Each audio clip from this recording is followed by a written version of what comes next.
Why we want to suffer.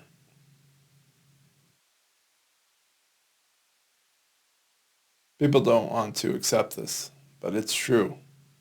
We want our suffering. We give it up so begrudgingly, if we give it up at all. And most of the time, we're looking towards modern spirituality to help us manage our symptoms of our suffering, not to give it up. And that's even more insane than the fact that we're suffering in the first place.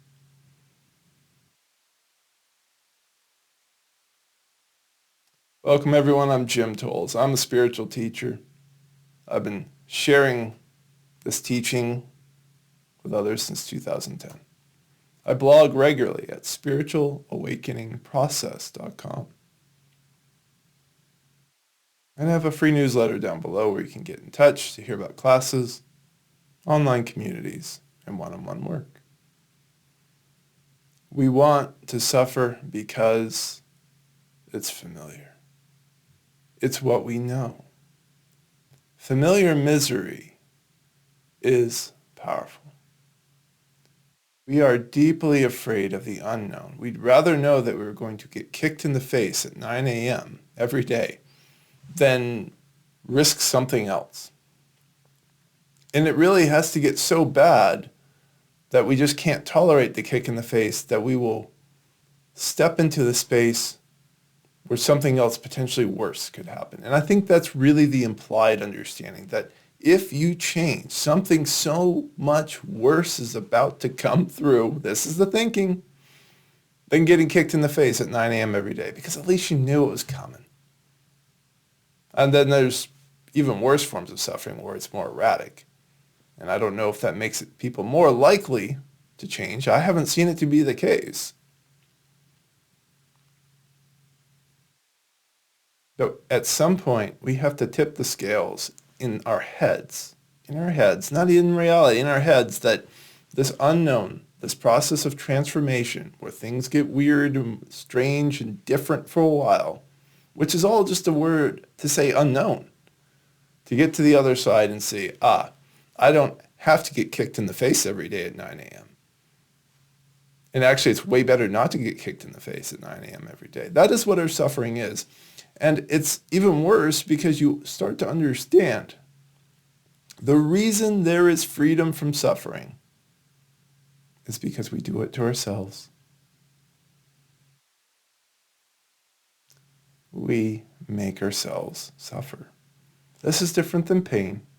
Somebody is actually kicking you to your face, right? That's them doing something to you. But I'm talking about every time you're upset your team loses, or that your hair didn't get done well, or that the project at work is behind schedule, and you get upset. That's you making yourself suffer. That's nobody else. Doesn't matter what your boss says, your coworkers say, your employees say about said project at work, or if anyone actually makes fun of your hair, or your performance activities, or whatever it is. If you don't choose to be emotionally upset, then you won't be. We choose our suffering, and we want it. We want these familiar pathways in our brain, and our emotions, and our adrenal glands, all those things. We want them, and we make them happen. We want our suffering.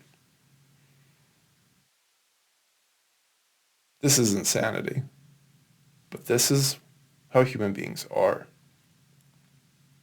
And the very simple point of this video is to sit down in front of that mirror and to look at the person at the cause of the suffering and at the cause of the wanting of the suffering, and make a deeper commitment to yourself to say, I don't want to keep doing this. I'm willing to risk the unknown.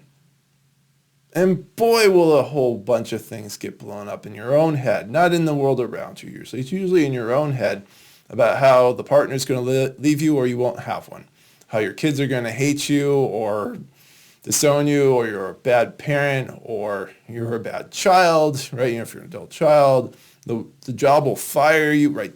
The list of ridiculous crap that comes out of our heads the minute we start to think, maybe I don't want to suffer, maybe I do have a choice, is absurd.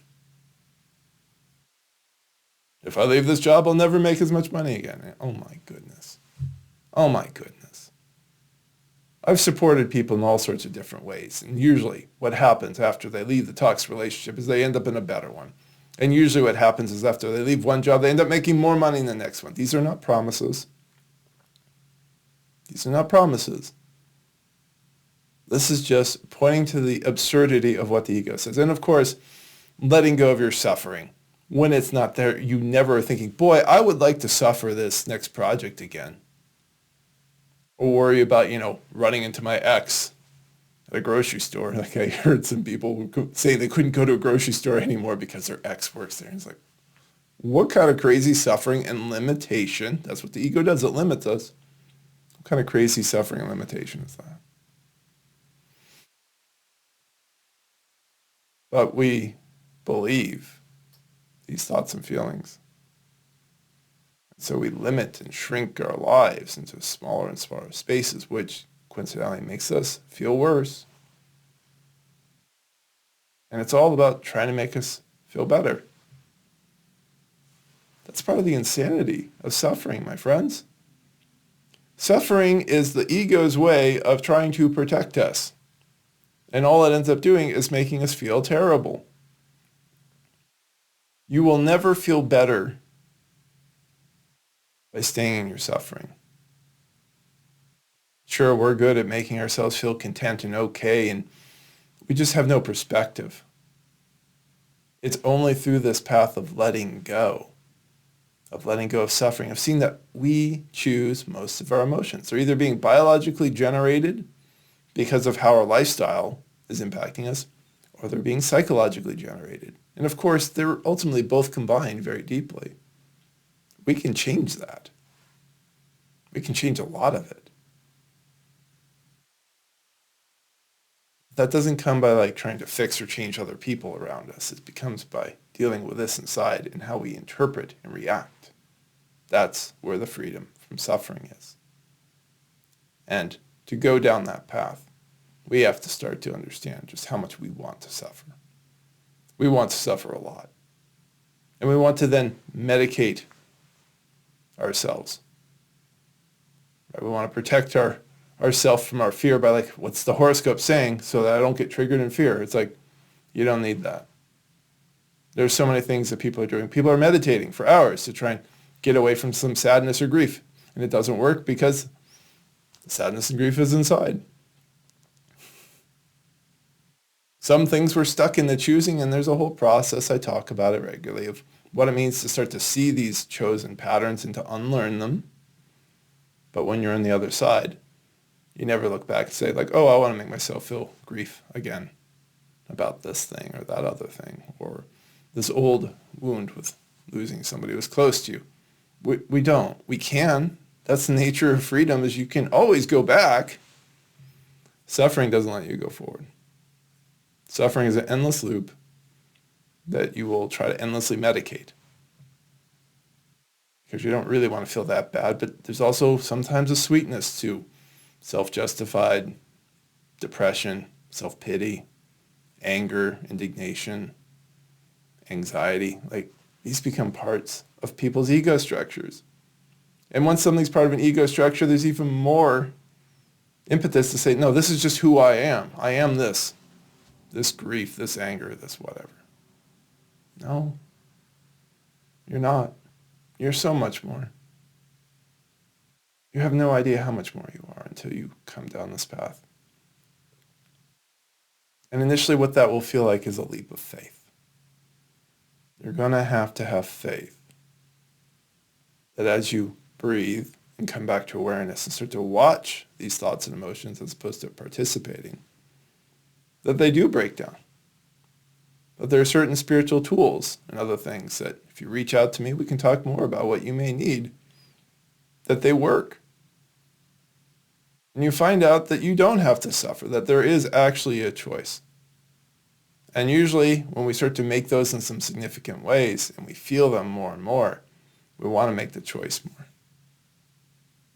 But until then, we really just want to suffer. And we'll even defend our suffering, which is the madness of our times. Again, if you want to get in contact with me, sign up for the free newsletter, and please share this video. Bye for now.